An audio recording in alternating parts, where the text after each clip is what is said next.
తెలంగాణ మీద ఒక పెద్ద కుట్ర చంద్రబాబు నాయుడు చేస్తుండు. దేనికోసం చేస్తుండు ఆ కుట్ర అంటే, ఓటుకు నోట్ల ఆయనను రెండో ముద్దాయిగా పెట్టి, ఈరోజు హైదరాబాద్‌ను ఇక్కడిక్కడ ఖాళీ చేసి వెళ్ళిపోమని ఆ రోజు కేసీఆర్ గారు ఎల్లగొట్టిండ్రు. రెండోసారి ముఖ్యమంత్రి అయిండు. అయిన తర్వాత ఆయన ఈరోజు పెట్టుకున్న ఏకైక దుకాణం ఏందంటే, ఏ విధంగా కాంగ్రెస్ ప్రభుత్వాన్ని మా చేతిలో పెట్టుకొని రేవంత్ రెడ్డిని ముఖ్యమంత్రి చేయాలి. ప్లస్ దీన్ని మొత్తం కట్టం పట్టియాలి. ఈరోజు మొట్టమొదటి దెబ్బ తెలంగాణలో శాంతి భద్రతలు లేవు. మొట్టమొదటి జీవో అది తీసిండ్రు. ఇంగో శాంతి భద్రతలు లేవు. నెల రోజుల పాటు శాంతి భద్రతలు లేవనేది చూపించి.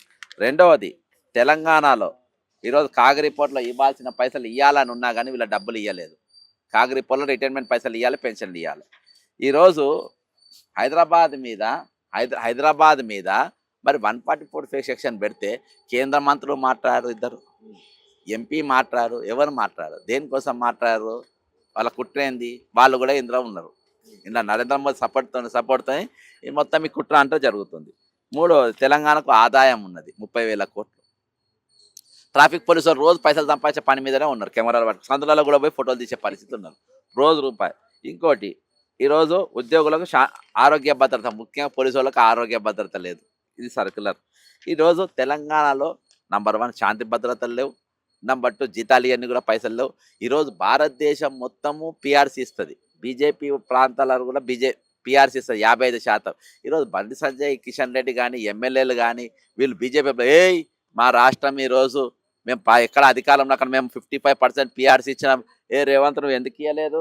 కాగ్ రిపోర్ట్ చెప్పింది కదా, ఇక కాగ్ రిపోర్ట్లో ఉన్నాయి కదా, పైసలు ఎట్లా డైవర్టనే నేను జైలుకు పంపుతామని వీళ్ళు ఎందుకు అంటలేరు? వీళ్ళు అంటే వీళ్ళంతా తోడు దొంగలు అన్నట్టు. తెలంగాణ ఆగమైనా పర్వాలేదు, నాశనమైనా పర్వాలేదు, కానీ మేము బతకాలి. ఈరోజు తెలంగాణలో ఉన్న ఎంపీలు, ఎమ్మెల్యేలు, మంత్రులు మీరు అందరు మీ పదవులో రాజీనామా చేయాలి. ఈరోజు ఇక్కడ ఎవరు కూడా మాట్లాడలేరు. ఉద్యమ నాయకుడు కేసీఆర్ను కూడా ఈరోజు బుక్ చేసిండ్రు. ఎట్లా బుక్ చేసిండ్రు? అడికోర్ ఇన్ఫ్రాస్ట్రక్చర్ రేవంత్ రెడ్డి గారు, కవిత, బిందుల మందుల, సుజన్, రేవంత్ రెడ్డి వీళ్ళందరూ పార్ట్నర్షిప్ ఉన్న గతంలో ఉన్న బంధము నేను ఇదే ప్రెస్ క్లబ్లో చెప్పిన ఆ బంధం ఇయాల్టి కొనసాగుతుంది. ఈమెను అడ్డం పెట్టి ఈరోజు కేసీఆర్ ఫ్యామిలీని ప్యాక్ చేసిండు, బీఆర్ఎస్ను ప్యాక్ చేసింది ఎవరు మాట్లాడకుండా. ఇక ఉద్యమ నాయకులందరినీ ఈరోజు వాళ్ళనుకుంటే వాళ్ళ వేరే ఎజెండా ఇచ్చిండు. బాలసుబ్రహ్మణ్యం విగ్రహము మార్వాడి పంచాది వాళ్ళ చుట్టూ ఈరోజు వాళ్ళని తిప్పే ప్రయత్నం చేస్తుండ్రు. ఈ పక్కన ఏం చేయాలి? తెలంగాణను ఆగం చేయాలి. ఫ్యూచర్ సిటీ కాంట్రాక్టర్ సీఎం రమేష్ను దింపిండు. కాబట్టి ఈరోజు చంద్రబాబు నాయుడు తెలంగాణ మీద పెద్ద కుట్ర చేసిండు. దీన్ని మొండవ లేని తెలంగాణగా తయారు చేయబోతుండు.